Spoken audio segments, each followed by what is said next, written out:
he's not a guest on this channel. He's been here many times, of course. But it's great what he's doing in Bangladesh. And I will go on to introduce Dr. Aqil Jaigirdar, who, of course, is the founder for Ma. And he is a doctor, he's a practicing doctor, and he does so much amazing work. And I will just go straight on to him because I know I'm going to talk too much because that's what I love doing. How are you today? I'm very well, thank you. And thank you for having me. You're very welcome.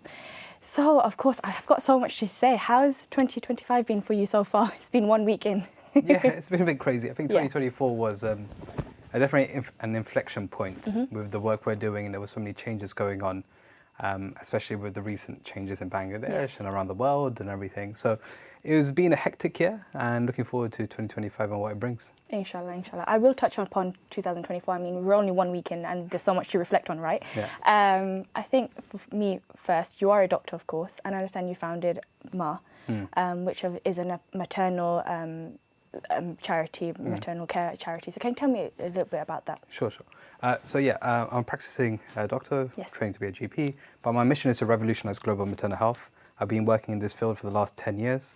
Essentially, the reason I started this charity, you might be a bit surprised why, as a brown-bearded man working in maternal health, but it's a much-needed topic. And I was a second-year medical student. I was in a hospital in Bangladesh, and unfortunately, at the end of observing an emergency C-section, I saw a baby boy pass away. I saw a mother bleed to death. And I saw a dad crying because he just found out his family has been torn apart. And whilst all this was happening, there was another heavily pregnant mother who was conscious, and she witnessed every second of that procedure, and she went through the same procedure a couple of minutes later. What struck me the most was how indifferent she looked to the cause, as if this was the norm. And being very junior in my medical studies, I knew there were many red flags that needed something to be done about. And I came out and I said, what can I do? Well, I don't have a degree, I'm not a doctor, I'm not a global health expert, but what I can do is share my story. And it's been 10 years on from that point. We've opened up multiple clinics across Bangladesh and now in 4 other countries. I manage a team of over 250 people around the world. That's wild, that's a lot of people. The student support from 60 universities. Students alone have raised over £1 million for Ma. Wow. And we have been providing or offering our care to 500,000 women, free maternal care completely. Wow, that's amazing. I mean, for me, what's more amazing is that you were a second-year medical student. So, I mean, how did you sort of find those, the network or the funds and so on? Like, how did you manage to do that, being a second-year student? Yeah, that's a good question.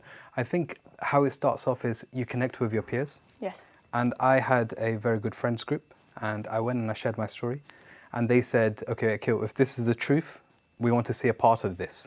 And I said, okay, fine. So what I did before saying I'm going to take you to Bangladesh is I went back to Bangladesh and I met with students over there as well, in parks, in cafes, in lecture rooms. And I found out a lot of the medical students weren't aware how dire the situation is in the rural areas. Right. And they want to do something about it. So I had very eager students in Bangladesh and I had eager students in the UK. And I thought, okay, how do I mix or how do I bridge two together? And I said, well, I'm going to take UK students to Bangladesh. And I've been doing this every single year so far, apart from COVID years, of course.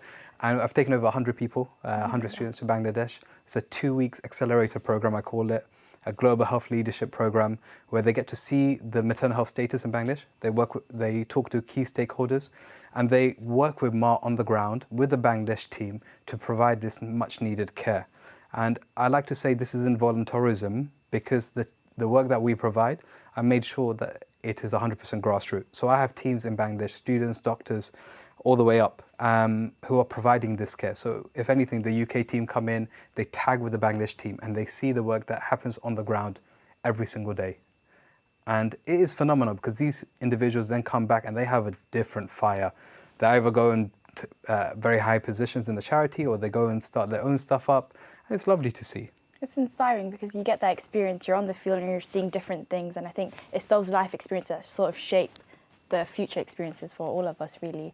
And I think for me, what's really interesting as well, having looked at your profile, I think I'm really interested in finding out how you sort of handle both being a founder of Ma, being on the field, as well as being a GP, like practicing to be a GP. So how do you do that? I took many years out. I have a very unorthodox route in medicine. I've taken a few years out because I believe in the end mission. My job is not to have a job or a title at the end of it. My mission is to revolutionize global maternal health. And I thought the way to do that is by taking a year out and going on the ground and working with the people. And doing so, I've actually learned a lot about myself, about the climate, and how innovation can be inputted in these very delicate settings to create vast changes. And my life ethos is about mass effect. What can we do in a very sustainable way to create mass change? And doing so, coming back to GP practice was very difficult, I'll be honest. I started last year again after taking 3 years out, imagine Wow. that. So a lot of my friends are much more senior than me, and those who were my medical students are now like my colleagues. So it is a very different generation, a very different change. Yeah. However, I wouldn't change it for the world. No, of course. I mean, you've got 10 years experience with Ma, so I mean, if you have to compare it, you're still doing amazing, alhamdulillah. So at the end of 2024, I understand you attended a very important event in the US, I understand. So can you tell me a little bit about that event that you attended? Yeah, I was invited by President Clinton's team for the Clinton Global Initiative. Met some really cool individuals from Bill Gates, Prince Harry was there, a lot of individuals around there who you could just network and you can understand. But one thing while sitting there and meeting these individuals, I thought was, why can't I do what they're doing? And I think it's that confidence that this generation especially are aspiring to, and not just receiving, they're dominating in. And coming back to the UK, there is a massive enthusiasm gap, I would say personally, between America and the UK, but it's changing slowly, where innovation is now very sought after, right? And the reason why I was invited is because I've started another company called Gravida, which essentially uses AI to predict high-risk pregnancies within the first trimester. Right. So imagine a mother is going to have a bleed at the end of her 9 months pregnancy, Yes. which is the second biggest cause of maternal death. I'm trying to predict that within the first month. So you have 8 months of preventative medicine. Wow. The way I'm trying to predict it is using AI. So to do that, we're working with BSMMU, we're working with Bangladesh government with the data side of things. We have a UK team, and then the US heard about it and they were like, we want to be able to support this. So they invited me over there. So there's some great conversations happening. But one thing I would mention is the opportunity is not to create these big flamboyant companies. I tell my team this every single day, or every moment I get. I think they're sick and tired of hearing it. Our goal isn't to create Ma as the biggest charity in the world. Our goal isn't to create Gravida as the founding tech company for maternal health. It's for us not to exist at all. And it's paradoxical when you think about it, but I don't want Ma to exist. I don't want Gravida to exist, because the idea of these charities existing means there's a problem. I want you to work so hard that this organization ceases to exist. We can sit back and look back in our time and say, do you remember these horrible statistics where 95% of maternal deaths happen in the developing world? Every 2 minutes a woman dies from pregnancy-related complications. But the sad and shocking news is 90% of these deaths are completely preventable.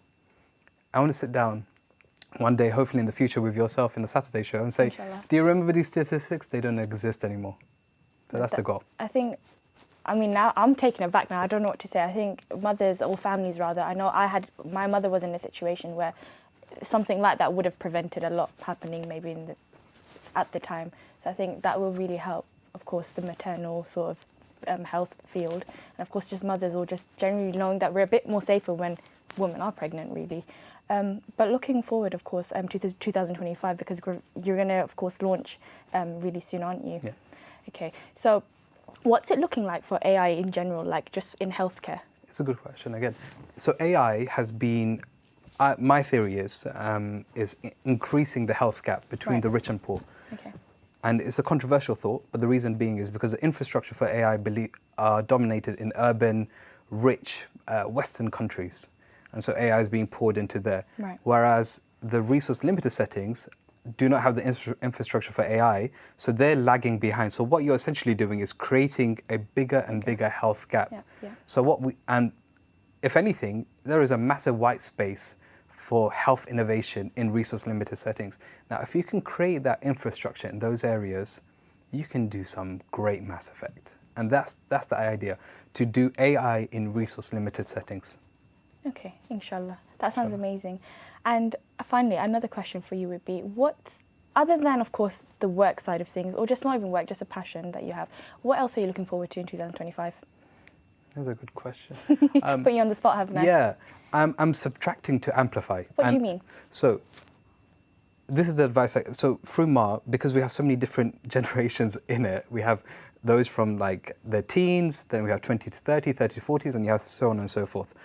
And I say through those who are at the age of teens, like 16 plus, focus on your grades. Focus on your grades because it creates a habit to perform the best, to get the best grades, and it sets an ethos that hard work leads to success in terms of grades. Then 20 to 30, what your mentality should be is, what problem in the world should I solve? And to do that, I would advise every young individual to travel. And I'm not talking about the Instagram, TikTok, in front of a person and taking photos. Yeah, I'm saying travel and understand what are the problems on the ground. Yes. And if you can, before the age of 30, understand what is the problem I want to solve in the world, you're ahead of most of the people in the game. Yeah. And my problem is there is a massive issue in maternal health, and that's where my life work is going to be devoted towards. And then from 30 to 40, you go tunnel vision with that problem so that you only see that problem and you only try to fix that problem. So that's what I mean, subtract to amplify. So now that I know what my problem is, or what the world problem I want to solve is, I'm very conscious about what initiatives I'm taking on board, because would that distract me from my main vision? So my 2025 is subtract to amplify. So you go from distractions to tractions to actions. I like that. I really like that. Inshallah, wishing you all the best for 2025. Thank you so much for being on the show today. I really appreciate it.